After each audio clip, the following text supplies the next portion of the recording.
Breaking news, galit na talaga ang US. B-52 ipinadala na para walisin palayo ang puwersa ng China. China na patulala na lang sa presensya ng bantang ito ng US. Ang buong detalye sa balitang yan, abangan. At China pinapaligiran ng Taiwan.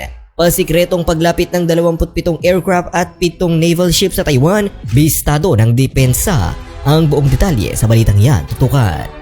Yan ang mga nagbabagang balitang hatid ko para sa inyo ngayong araw. Kaya kung handa ka na kaibigan, ay humanap na ng pwesto at makinig ng mabuti upang walang mamiss na impormasyon. Habang patuloy na tumitindi ang tensyon sa West Philippine Sea, ang United States Air Force ay gumawa ng isang matapang na hakbang sa pamamagitan ng pagpapadala ng kanilang mga B-52 bombers upang magpadala ng mensahe sa mga puwersa ng China. Ang pinakahuling pag-unlad na ito ay nagpadala ng mga shockwave sa rehiyon, habang ang US at mga kaalyado nito ay naghahangad na itulak ang mga pag-aangkin ng teritoryo ng China. Ang B-52 bomber ay isang iconic na simbolo ng kapangyarihang militar ng Amerika na gumanap ng isang mahalagang papel sa maraming mga salungatan sa buong kasaysayan. Sa mahabang hanay nito at mabigat na firepower, ito ay perpektong tool para sa pagpapadala ng mensahe ng pagpigil sa anumang potensyal na kalaban. At iyon mismo ang ginagawa ngayon ng US dahil hinahangad nitong pigilan ng China na gumawa ng anumang karagdagang agresibong aksyon sa West Philippine Sea. Para sa Pilipinas, ito ay isang malugod na pagpapakita ng suporta mula sa matagal ng kaalyado nito. Ang China ay patuloy na nakikialam sa teritoryo ng Pilipinas nitong mga nakaraang taon at ang Pilipinas ay nahirapang tumugon ng mabisa. Sa pagpapakita ngayon ng US ng kahandaang makibahagi, ang Pilipinas ay maaaring maging mas kumpiyansa sa paninindigan sa mga taktika ng pambubuli ng China. Gayunpaman, ang deployment ng B-52 bombers ay simula pa lamang. Pinaplano umano ng US at Pilipinas na maglunsad ng joint exploration sa West Philippine Sea na may layuning mabawi ang pinag-aagawang teritoryo mula sa China. Ito ay magiging isang malaking paglala sa salungatan at maaaring humantong sa isang mas malawak na salungatan sa rehiyon kung magpasya ang China na tumugon ng mas agresibo. Ngunit sa ngayon, ang focus ay sa B-52 bombers na nagkaroon ng malaking epekto sa sitwasyon. Mabilis na tinuligsa ng mga opisyal ng China ang hakbang na tinawag itong isang mapanuksong pagkilos ng pagsalakay. Ngunit ang mga opisyal ng US ay parehong mabilis na ipinagtanggol ang hakbang na nangatuwiran na kinakailangan ito upang matiyak ang katatagan ng rehiyon at hadlangan ng anumang karagdagang pagsalakay ng China. Habang ang mundo ay nagmamasid at naghihintay kung ano ang mga susunod na mangyayari, malinaw na ang sitwasyon sa West Philippine Sea ay magiging mas tensyonado at puno ng panganib. Ngunit sa paninindigan ng US at mga kaalyado nito laban sa mga ambisyong teritorial ng China, may pag-asa man lang na sa kalaunan ay mahahanap ang mapayapang resolusyon. Ngunit sa pansamantala, ang B-52 bombers ay magpapatuloy sa paglipad na nagpapaalala sa China na ang US ay hindi dapat gawing biro.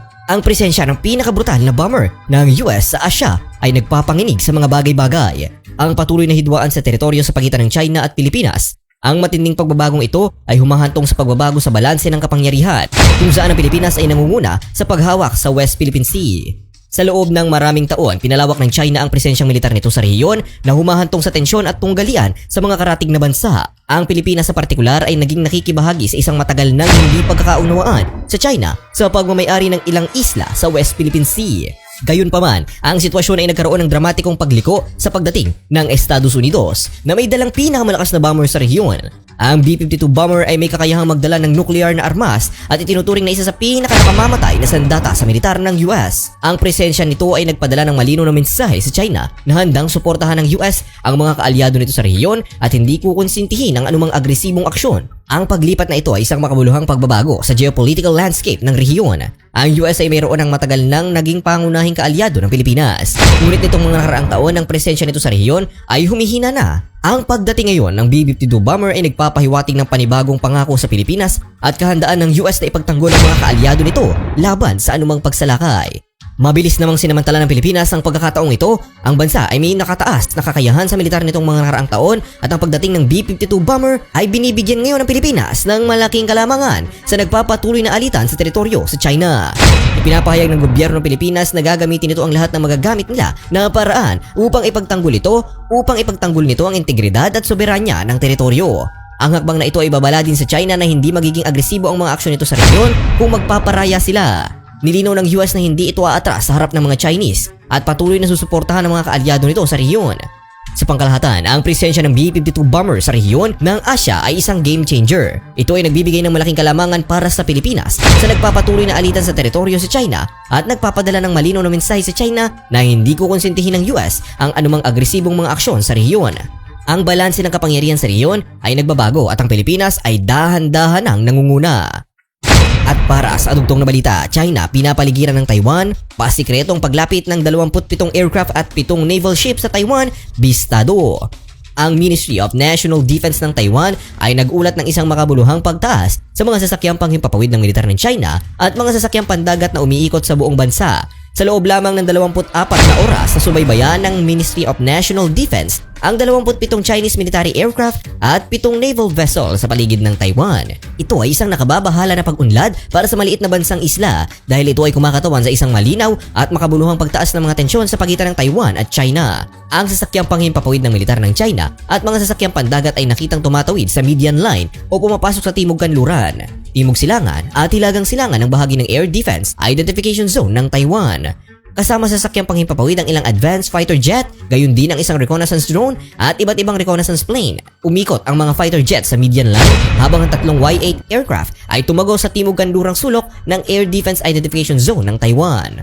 Ito ay kalawang pagkakataon na ang Ministry of National Defense ay pampublikong kinikilala na ang isang Chinese military aircraft ay nakapalibot sa Taiwan sa ganitong paraan. Ang paglipad noong May 3 ay mas malapit sa hilagang silangan ng Taiwan kaysa sa unang pagkakataon na iniulat noong ika-28 ng Abril na lalong nagpapataas ng mga alalahanin tungkol sa agresibong postura ng China patungo sa isla. Ang mga otoridad ng Taiwan ay tumugon sa sitwasyon sa pamamagitan ng pagpapadala ng combat patrol aircraft, pagpapadala ng mga naval vessel at pag-deploy ng land-based air defense missile system. Gayunpaman, ang malaking sukat ng presensya ng militar ng China sa lugar ay isang dahilan para sa pag-aalala at nananatiling makikita kung paano uunlad ang sitwasyon sa mga darating na araw at linggo. Ang pagtaas ng tensyon sa pagitan ng Taiwan at China ay bahagi ng mas malawak na kalakaran ng lalong agresibong patakarang panlabas ng China sa rehiyon. Sa nakalipas na mga taon, gumagamit ang China ng iba't ibang taktika, kabilang ang pamimilit sa ekonomiya at pananakot ng militar upang maisagawa ang impluwensya nito sa mga kalapit na bansa. Ang diskarte na ito na kilala bilang mga taktika ng gray zone ay dinidisenyo upang makamit ang mga layunin ng seguridad ng China nang hindi gumagamit ng direkta at malaking paggamit ng puwersa. Ang US naman ay nagpahayag ng suporta nito para sa Taiwan at nagbibigay sa bansa ng tulong militar upang tulungan itong ipagtanggol ang sarili laban sa potensyal na pananalakay ng China. Gayunpaman, hindi pa direktang nagsasabi kung ang US ay gagawa ng anumang direktang aksyon bilang tugon sa pagtaas ng presensya ng militar ng China sa rehiyon. Ang sitwasyon sa Taiwan ay lubos na nakakabahala at tinatampok ang lumalaking tensyon sa pagitan ng Taiwan at China. Sa patuloy na paggamit ng China sa impluwensya nito sa rehiyon, nananatiling makikita kung paano uunlad ang sitwasyon sa mga darating na buwan at taon. Para sa Taiwan, ang pangunahing hamon ay ang pagpapanatili ng kalayaan at soberanya nito sa harap ng dumaraming kapangyarihang militar at ekonomiya ng China. Ano ang palagay mo sa mga balitang ito, kaibigan? Ibigay ang iyong opinyon sa ibaba. Hanggang dito na lang po muna ang mga balitang hatid ko para sa inyo ngayong araw. Palagi kaibigan, kung nagustuhan mo ang video na ito, mag-subscribe na kung di ka pa nakasubscribe at pakiclick na din ang bell button para wala kang mamiss na upload. Salamat po muli sa inyong palaging panonood hanggang sa muli.